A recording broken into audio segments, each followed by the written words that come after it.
Shalom tout le monde. Dans 2 Corinthiens 5, 17, la Bible dit « Si quelqu'un est en Christ, il est une nouvelle créature. Toutes les choses anciennes sont passées. Voici, toute chose est nouvelle. » Ça, c'est la promesse que Jésus donne à toute personne qui croit et qui confesse son nom. Mais est-ce que le monde te donne la même identité? Est-ce que tes amis aux alentours vont-ils te voir comme quelqu'un de nouveau? Ou ils vont continuer à te définir comme la personne qui était avant? Comment est-ce que le monde peut influencer notre façon de se voir nous-mêmes, même après avoir connu Jésus? C'est ce genre de questions qu'on va aborder aujourd'hui et on va le voir à l'image de Ézéchiel 19 ainsi que 20. Accrochez vos ceintures, on y va. Absolument. Le péché ne va plus avoir la force sur toi. Le monde ne veut pas de sauveur. Le monde veut rester dans cette optique de perdition. Et c'est pour ça. Parce que je suis un enfant né de nouveau. Mon identité, c'est en toi.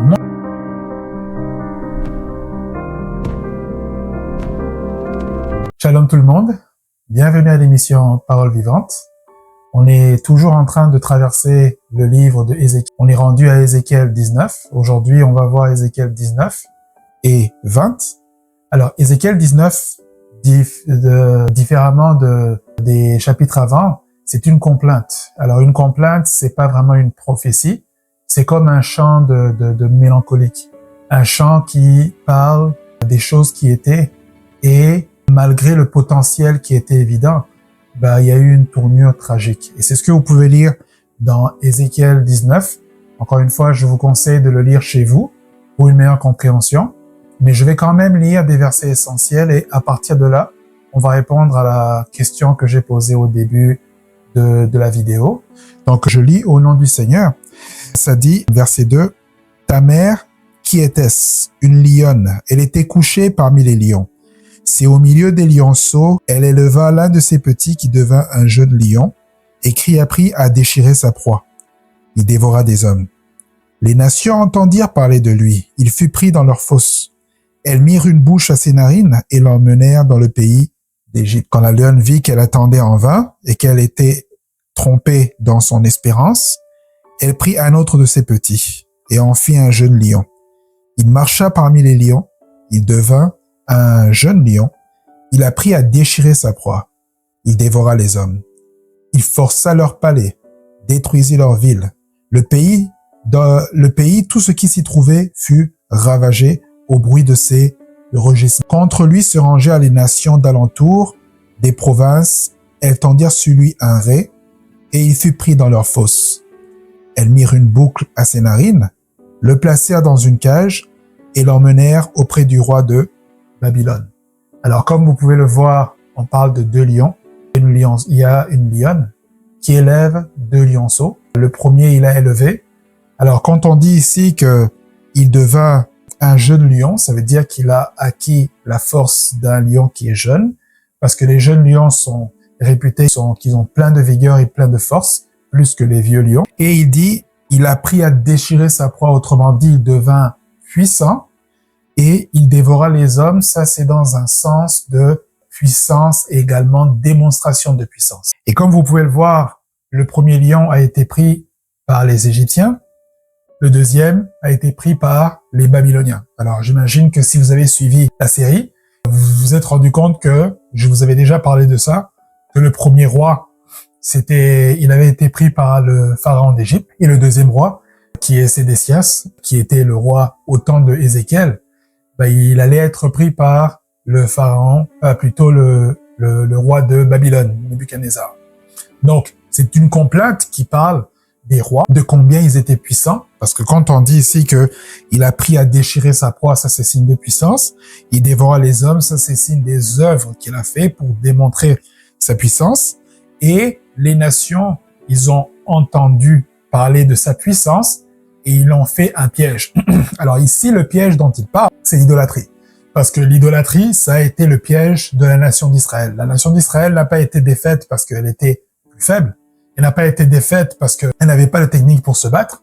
Mais elle a tout simplement été défaite parce qu'elle était devenue idolâtre. Elle adorait les faux dieux de ces nations Et à cause de cette adoration des faux dieux, de cette vénération-là, elle a perdu sa vigueur. Malgré le potentiel qui était là, ils ont perdu des rois, ils ont perdu également le pays. Si vous continuez de le lire, à partir du verset 12, là, il va parler de la vigne qui était plantée à une belle place. Autrement dit, ça c'est signe de prospérité. Okay, le premier, c'est démontrer la force, la puissance physique et la puissance également d'un pays.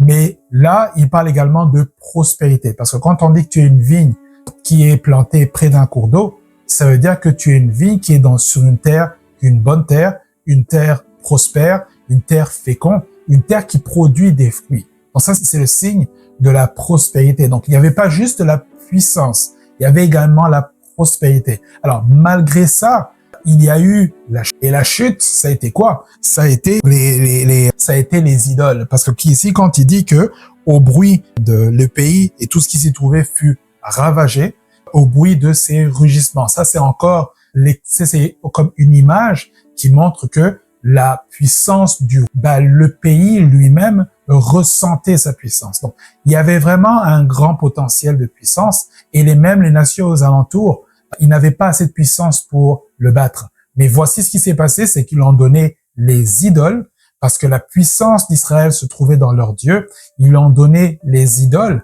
Et les idoles, qu'est-ce qu'ils sont fait? C'est qu'ils sont rentrés, ils ont commencé à adorer les idoles. Et finalement, la puissance s'est révélée un piège. Alors ça, je vous avais parlé de ça, le caractère traître également de piège des idoles qui sont agréables quand quand on les utilise ou quand on les consomme, mais qui sont un piège une fois qu'ils se retournent contre nous. Et c'est ce qui s'est passé ici. Alors ici, je voudrais vous inviter quand même à le lire, mais je voudrais juste m'arrêter sur le fait de dire « il fut pris dans leur fosse ». Quand il dit « il fut pris dans leur fosse », ça veut dire « il fut pris dans leur piège ». Alors, le piège qu'ils ont apporté, comme je l'ai dit, c'est l'idolâtrie. Maintenant, comment est-ce que ça s'applique à notre vie personnellement à nous? Si on va dans 2 Corinthiens, on peut voir que ça dit que toute personne qui a accepté Jésus, qui est en Christ, elle est une nouvelle personne. Toute chose qui est ancienne sont passées, voici toute chose est nouvelle. Alors ça, c'est le cadeau, c'est l'identité que Christ donne et c'est la vérité. Quand une personne accepte le Seigneur Jésus, tout ce qu'il a fait dans le passé, ça peut être une personne qui a trempé dans le meurtre, ça peut être une personne qui a trempé dans des vols, ça peut être une personne qui a eu également une vie normale, agréable, où il n'y a rien fait de mal. Parce que parfois, quand on dit ça, on a l'impression que Jésus est venu pour ceux qui sont les extrêmes aux yeux des hommes, alors qu'en réalité même, je vous dirais que les gens qui sont les plus difficiles à convertir, de mon petite expérience d'évangélisation, c'est plutôt les gens qui n'ont rien fait de mal, donc des gens qui, à leurs propres yeux, ils sont sains, ils sont bien. Alors que si jamais tu vas creuser un tout petit peu, tu te rendras compte que ce qui se passe n'est pas évident aux yeux des hommes, mais c'est également des péchés. Donc, ça, c'est les personnes qui sont très difficiles. Mais bref, que ce soit une personne qui a une bonne vie, une personne qui a une mauvaise vie, le cadeau que Jésus te donne une fois que tu l'acceptes dans sa vie, c'est que tu deviens une nouvelle personne. Tout ce que tu as fait dans le passé, c'est comme une réinitialisation. Tout ce que tu as fait dans le passé, ça ne compte plus. Voici toute chose est nouvelle. Alors, est-ce que ça veut dire que si tu avais un péché avec qui tu te battais, ça sera quelque chose du passé? Oui, absolument. Le péché ne va plus avoir la force sur toi. Mais par contre, ça se peut que ces effets, tu les ressentes encore. Ça se peut que la tentation que pendant longtemps tu as senti dans ton corps, tu vas la ressentir encore une fois. Alors c'est là que l'aspect de Christ qui t'a délivré commence à être là. Parce que quand il pénètre dans ta vie, son travail, c'est pas juste de changer ton identité, mais c'est également de te délivrer, de détruire toutes les chaînes qui sont à tes pieds, qui sont sur tes mains, qui sont dans tes pensées. Il te délivre de toutes les chaînes qui se sont que le monde avait mis sur une personne. Alors, maintenant, il faut dire que c'est quoi le défi? C'est que les personnes du monde, pour eux, la foi, comme dans Romains, ça dit, la foi, c'est une folie pour les gens qui périssent. Donc, pour eux, c'est comme une petite porte pour escalader, pour fuir ses responsabilités. Alors, j'avoue que j'ai toujours trouvé ça drôle, parce que si jamais tu fais quelque chose même si tu es chrétien, bah tu affrontes tes responsabilités. Et ça se fait pour une personne qui croit comme une personne qui ne croit pas. Mais alors, qu'est-ce qui se passe? C'est que si jamais tu crois en Jésus, ok, ce n'est pas une fuite des responsabilités, c'est une nouvelle identité que Jésus te donne. Parce que quand tu donnes ta vie à Christ, tu meurs en toi-même et tu ressuscites avec Christ. Tu as une nouvelle identité. Maintenant, dans le monde, il y aura toujours cet aspect de vouloir te définir comme tu étais avant. Pourquoi? Tout simplement parce que le monde aime ce qui l'appartient. Le monde aime ce qui n'est pas divin. Le monde aime ce qui ne représente pas le Sauveur. Parce que Jésus est venu pour sauver le monde. Le monde n'aime pas un Sauveur. Le monde ne veut pas de Sauveur. Le monde veut rester dans cette optique de perdition. Et c'est pour ça que quand une personne donne sa vie à Christ, tout simplement, toutes les choses qui étaient là avant, si la personne avait des amis alcooliques, bah, ils vont lui persuader que tu n'as pas changé, tu es toujours la même personne, tu es une personne qui boit beaucoup, on te connaît. Il faut pas commencer à jouer au prêtre, ok? Et voire même, certains même peuvent te dire que c'est hypocrite. Alors, si jamais tu traverses un moment comme ça, sache une chose, j'ai une parole pour toi aujourd'hui. Le Seigneur, nouvelle identité, t'a donné une nouvelle pensée. Il a renouvelé tes pensées, comme dans Romains 12 on le dit. Et dans les nouvelles pensées, bah ça ne correspond plus à ton identité. Ça ne correspond plus à ce que tu es. Si le monde t'appelle, c'est une bonne chose parce que ça veut dire que tu n'appartiens plus au monde. Ça veut dire que le monde essaye de te rapprocher encore davantage. Et ça, la façon de le faire, bah, c'est par la déclaration. Premièrement, c'est par le fait de comprendre. Parce qu'il y a certaines personnes, certains chrétiens qui pensent que accepter le Seigneur, c'est juste adhérer à une nouvelle croyance, à une nouvelle façon de penser. Non, c'est pas une nouvelle façon de penser. C'est pas comme devenir épicurien ou devenir végétarien ou quelque chose comme ça, qui est une pensée que tu adhères, puis demain, si jamais ça fait pas ton affaire, bah, tu peux changer. Non, c'est le changement d'une vie. Parce que au moment où tu acceptes le Seigneur, ta vie ne t'appartient plus, bah, elle appartient à Christ. Les règles qui s'appliquaient avant dans le monde, bah, ils s'appliquent différemment à toi. Je peux vous donner un exemple qui est bien simple. Dans la parole de Dieu, on dit, Marie, aimez vos femmes, okay? Et ne vous aigrissez point contre elles. Alors ça, c'est une parole que dans le monde, ils n'aiment pas. Pourquoi? Parce que aimer, d'une façon ou d'une autre, veut dire renoncer à ses avantages pour donner, plutôt pour rechercher la joie à l'autre personne. Parce qu'aujourd'hui, quand un homme dit j'aime cette femme, généralement, c'est parce qu'il a envie de la prendre, il a envie de sortir avec elle, avoir du bon temps, s'amuser, etc., indépendamment de ses besoins, indépendamment de ce qu'elle veut en réalité. C'est comme une forme de consommation. Donc, la chair veut consommer l'autre personne. Alors que l'amour qui vient de Christ, c'est quoi? L'amour, qu'est-ce qu'elle fait? Elle protège. L'amour, qu'est-ce qu'elle fait? C'est qu'elle met ses intérêts avant les siens. Donc ça, c'est une nouvelle règle quand tu es en Christ. Je pourrais vous en parler, il y a des centaines de milliers de choses. Dans Romains 12, ça dit « Offrez vos corps comme un sacrifice vivant, agréable ». Alors, offrir son corps veut dire garder son corps dans la pureté, dans la chasteté. Ça ne veut pas dire arrêter de regarder juste les films porno. Ça veut dire également ne pas faire, si tu es une personne qui est mariée, ça veut dire ne pas aller dans le flirt ou ne pas commencer à faire des rapprochements avec le sexe opposé. Parce que certains se disent non, c'est correct, c'est pas mauvais tant que j'ai pas fait adultère. Bah, c'est un début. C'est un début. La personne commence à rentrer dans ta vie et avant que tu ne saches ce que tu donnais à ta femme, tu commences à en donner moins. Pourquoi? Parce qu'il y a déjà quelque chose que tu donnes ailleurs. Donc, ça s'applique à des personnes qui ont cru. Alors maintenant, comment que ça s'applique avec Ézéchiel 19? Ben, c'est tout simplement que le salaire du péché, c'est la mort. Et le salaire de la foi, du salut, c'est la vie éternelle. Alors, quand tu aimes le Seigneur et quand tu suis ses préceptes, quand tu as le Saint-Esprit et qui te pousse à suivre les préceptes du Seigneur, c'est les commandements qui donnent la vie. Alors ça, c'est dans Ézéchiel 20. Je vais vous inviter à le lire. Je vais quand même y aller moins parce que j'ai déjà pris quand même beaucoup de temps pour Ézéchiel 19.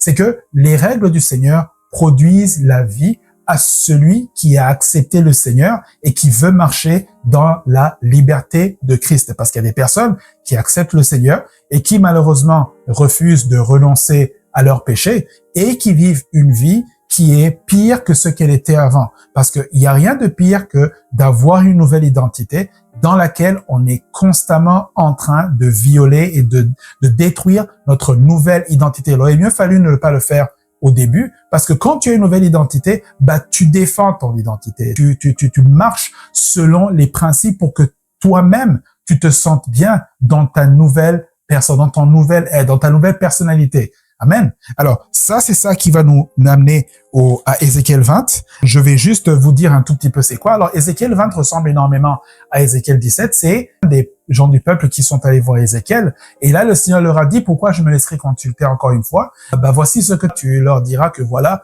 depuis la nuit des temps, vos pères ne m'ont pas écouté et ils se sont détournés. Il va donner une liste des choses qui se sont passées, un peu comme pour leur dire, si vous voyez ce qui s'est passé pour vous, ce n'est pas parce que vous avez pas écouté, mais en réalité, ça fait tellement longtemps que dans votre peuple que vous n'écoutez plus, que vous ne savez même plus comment écouter. Je ne peux même plus vous parler, vous ne saurez même pas si je vous ai parlé. Si je vous parle, vous allez avoir l'impression que je vous juge, vous allez avoir l'impression que ce que je dis est hors sujet, alors qu'en réalité, c'est ça que vous auriez dû faire. Donc, mais je vais quand même vous dire des mots qui sont clés là. Ça dit, verset 11, « Je leur donnai mes lois et leur fis connaître mes ordonnances, afin que l'homme qui doit les mettre en pratique va vivre par elles. » Je pense que dans la version Bible Semeur, ça dit « Je leur donnais mes lois et mes ordonnances qui donnent la vie. » Et un peu plus tard, il a dit « J'aurais donné mes lois, mes ordonnances, ainsi que mes sabbats,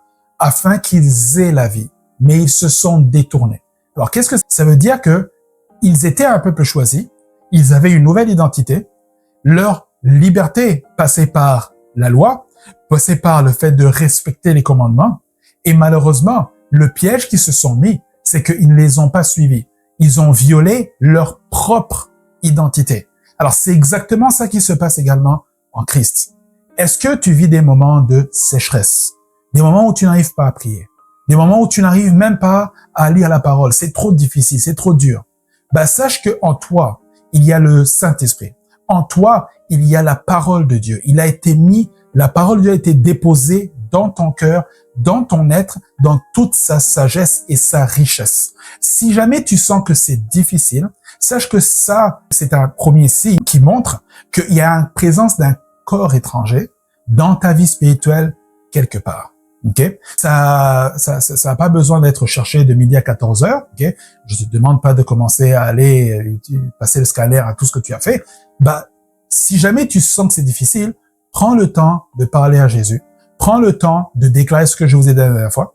On est la tête et non la queue. Donc, si jamais je n'arrive pas à lire la parole, Seigneur, je veux me repentir de toute chose qui m'éloigne de toi, parce que je suis un enfant né de nouveau. Mon identité, c'est en toi. Mon identité, ce n'est pas dans le monde, ce n'est pas dans Netflix, ce n'est pas dans mon travail, même si je gagne un bon salaire. Mon identité, ce n'est pas dans ma position, même si j'occupe une position très élevée, qu'il soit dans ma maison, qu'il soit dans mon travail, qu'il soit même à l'église. Mon identité, c'est que je suis ton enfant. Et prier ou lire ta parole, c'est des choses qui ont été déposées en moi. Je réclame mon identité aujourd'hui. Ça, c'est le genre de choses qu'il faut faire. Parce que l'identité, c'est un cadeau. Tu ne peux pas arrêter de réclamer le cadeau que tu as donné. Sinon, ce que tu vis, c'est des sécheresses. C'est des temps de dépression spirituelle où tu as l'impression que finalement la vie chrétienne, c'est ça. C'est une succession de choses à faire. C'est une succession de déceptions et de méchanceté et tout. Non.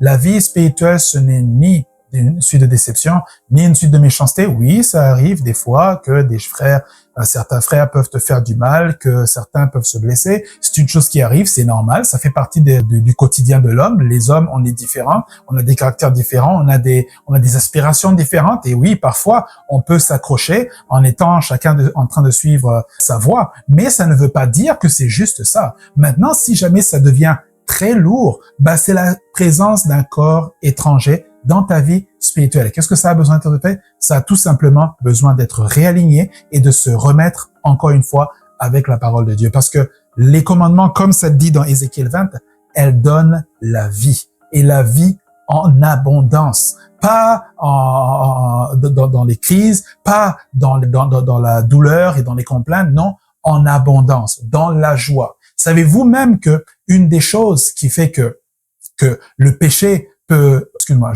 savez-vous que même certains péchés peuvent causer la dépression dans la vie d'un enfant de Dieu, où tu te mets tu ne sens plus l'envie de prier, tu ne sens plus l'envie de lire la parole, ça fait longtemps, mais par contre à l'église, tu as une position élevée, tu dois toujours prétendre être quelqu'un de spirituel. Ce que ça fait, c'est que ça crée une certaine fausseté dans la vie, ça crée une certaine, c'est comme il y a deux vitesses, une vie qui montre qu'on est saint alors qu'en réalité on a besoin d'aide. Ce que ça fait, ça peut provoquer même des dépressions dans la vie d'un enfant de Dieu, ou même on peut en parler de midi à 14h, mais bref, aujourd'hui, le message que j'aimerais que on se base dessus, c'est quoi? C'est ton identité, elle est en Christ. Notre identité, elle est en Christ. Qu'est-ce que la parole de Dieu dit de nous? Elle nous décrit comme des personnes qui, toutes choses qui sont anciennes sont passées. Voici toutes choses est nouvelles.